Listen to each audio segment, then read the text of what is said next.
সন্তান হচ্ছে আমার অক্সিজেন, আমার লাইফ, আমার জীবন। ওকে আমি কি ড্রেস, মানে কিছুদিন আগেও যখন আমরা আমেরিকাতে গিয়েছিলাম, আসলে কথা প্রসঙ্গে এসে পড়ে অনেক সময় যে কারণ ও যেহেতু মানে আমেরিকান সিটিজেন, তো সেখানে ওকে আমি নিয়ে ঘুরতে গিয়েছি, ওর বাবাও ছিলেন, এবং সেখানে আমাদের অনেক দারুণ কিছু মেমোরিজ আছে। তা আমরা একসাথে ছবি তুলেছি, সেই ছবি নিয়েও বলছে যে ও যে হসপিটালে হয়েছে, এবার গিয়ে কেউ সেই হসপিটাল দেখেছে? সেই হসপিটাল দেখিয়েছি, ওকে নিয়ে গিয়েছি।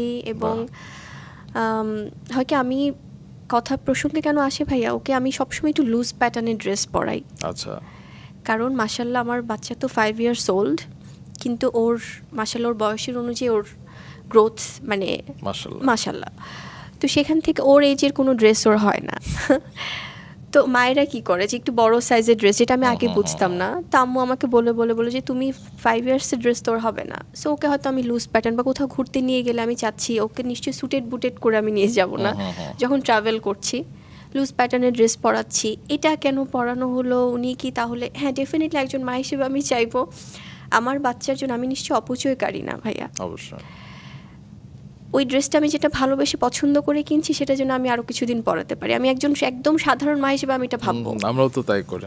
সো সেখানে এটা আমাকে কে কি বললো ভাইয়া, এটা আমার জন্য কোনো কিছু ম্যাটার করে না। আমি আমার সন্তানের ভালোটা সবার আগে দেখবো।